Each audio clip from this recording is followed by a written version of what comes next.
जय माँ लक्ष्मी। लक्ष्मी पुराण कहानीर प्रथम भागरे आमे देखिथिले माँ महालक्ष्मी श्रिया घर को बुली जाइथिबारु जगन्नाथ बलभद्र तांकु देवल भितर प्रवेश करई देलेनी। तांकु चली जिबाकु कहले। माँ लक्ष्मी दुई भाई को अभिशाप दे मन दुखरे चली आसिले। तापरे कौन हैला एई भागरे आमे जानिबा। माँ लक्ष्मी राग और दुखरे आसी पहुँची गले समुद्र कूल। संगे संगे से विश्वकर्मा को स्मरण कले। आसी पहुँची गले विश्वकर्मा। प्रणाम माता, आदेश करंतु। मते मो स्वामी एवं देढ़सुर मंदिर बाहर कर रहिबाकु मोर घर नहीं।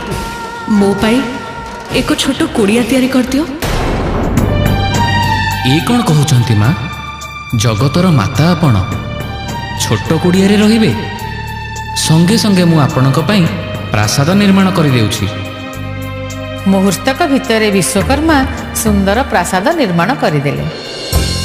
सुनार कांथ, विभिन्न रत्न खंजित खंब देखिले आखि ताटका हो जिवो।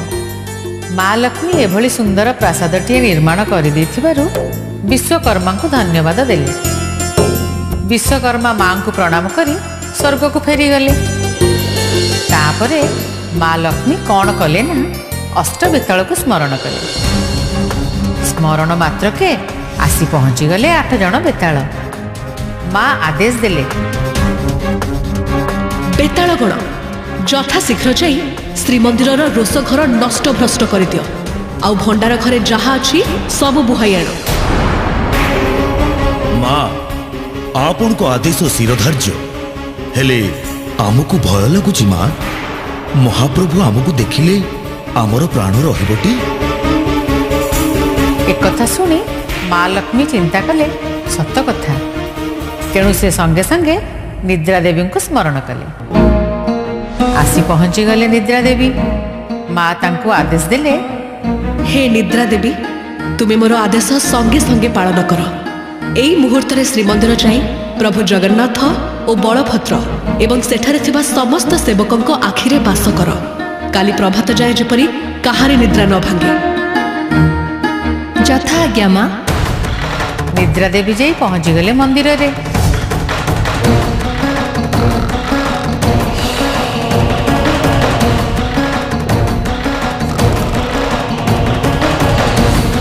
तांका स्पर्श पाई दुई भाई गभीर निद्रा रे सोई पड़िले।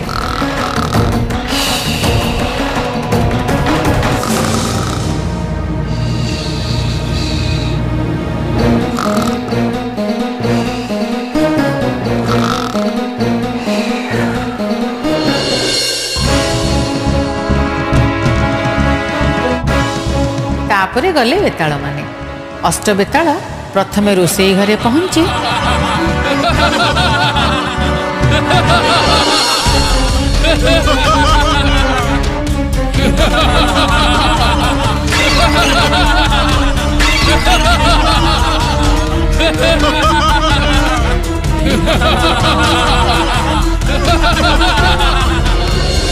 जेते कुड़िया थिला सबु नष्ट करिदेले।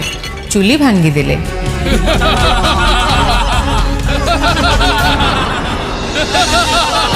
बहुत मजा लगुची। बहुत दिन हैला बसी बसी हाथ गोड़ अकामी हो गला भली लगुथिला। एथर चल भाई भंडार घर को जीवा।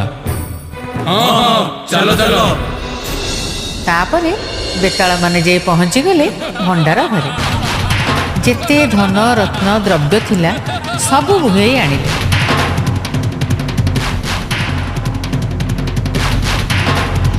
पहुँचिले माँ लक्ष्मी पाखरे। माँ लक्ष्मी बेतालंक कार्य देखि खुशी होई गले। हेले देखिले गोटिए जिनिस से माने आनी नाहंती। अष्टबेताल गोटिए जिनिस तमे माने छाड़ी आसिले जे? कौन माँ? रत्न पलंक। किंतु माँ प्रभु माने सेतिरे पहुड़ जाइछंती। मु किछि जानिनी। यथा शीघ्र जाई से रत्न पलंक नहीं आस। आज्ञा माँ। संगे संगे बेताल माने पुणी धाइले श्रीमंदिर को। देखिले जगन्नाथ और बलभद्र रत्न पलंक रे गभीर निद्रा रे सोईछंती। ବେତାଳମାନେ ଗୋଟେ ସାଧାରଣ ଖଟିଆରେ ଦୁହିଁଙ୍କୁ ଶୁଆଇଦେଲେ। ତାପରେ ସେ ରତ୍ନପଲଙ୍କ ଆଉ ପ୍ରଭୁଙ୍କ ଦେହରେ ଯାହା ଅଳଙ୍କାର ଥିଲା ସବୁ ଖୋଲି ଆଣି କ୍ଷଣକରେ ଆସି ପହଞ୍ଚିଲେ ମାଆଙ୍କ ପାଖରେ। ମା ଦେଖି ମନେ ମନେ ହସିଲେ। ଯାଅ ଅଷ୍ଟବେତାଳ, ତୁମର କାର୍ଯ୍ୟ ସରିଯାଇଛି। ଅଷ୍ଟବେତାଳ ଖୁସି ହେଇ ମାଆଙ୍କୁ ପ୍ରଣାମ ଜଣାଇ ସେଠାରୁ ଚାଲିଗଲେ। ରାତି ପାହି ସକାଳ ହେଲା। ଦିନ ଘଡ଼ିକରେ ନିଦ ଭାଙ୍ଗିଲା ଜଗନ୍ନାଥ ଓ ବଳଭଦ୍ରଙ୍କର।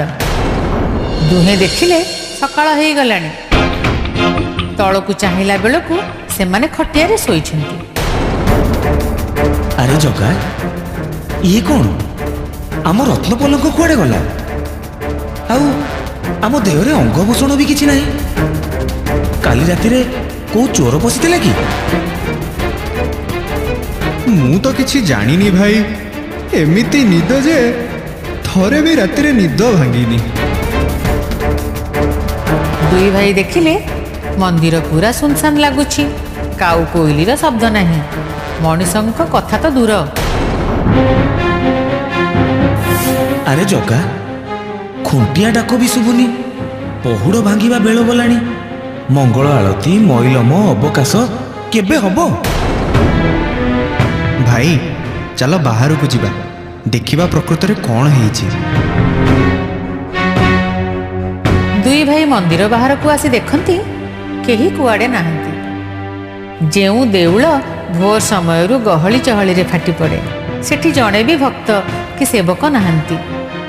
ଦୁହେଁ ଭୀଷଣ ଆଲୋଚନା କଲେ। କଥା କ'ଣ? କ'ଣ ହେଇଛି ଆଜି? ଭାଇ ମତେ ତ ଲାଗୁଛି ଆମର ଦୁର୍ଦିନ ଆସିଗଲା। ଲକ୍ଷ୍ମୀ ଚାଲିଯିବାରୁ ବୋଧେ। ଚୁପ୍! ତୁ ସେଇ ସ୍ତ୍ରୀକୁ ମୁଣ୍ଡେଇକି ଧରିଥା। ଆରେ ସିଏ ଚାଲିଗଲେ କ'ଣ ହେଲା? ଅନ୍ୟ ସମସ୍ତେ କ'ଣ ଚାଲିଯିବେ? ଅପେକ୍ଷା କର, କୌଣସି କାରଣରୁ ବିଳମ୍ବ ହେଉଛି, ସମସ୍ତେ ଆସିଯିବେ।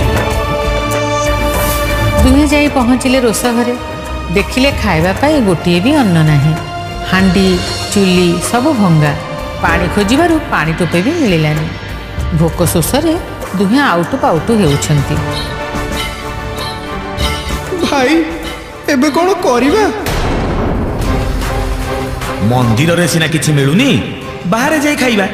ଚାଲ ମନ୍ଦିର ବାହାରକୁ ଯିବା। ଏବେ ଦୁଇ ଭାଇ ମନ୍ଦିର ଛାଡ଼ି ବଡ଼ଦାଣ୍ଡରେ ପାଦ ରଖିଲେ।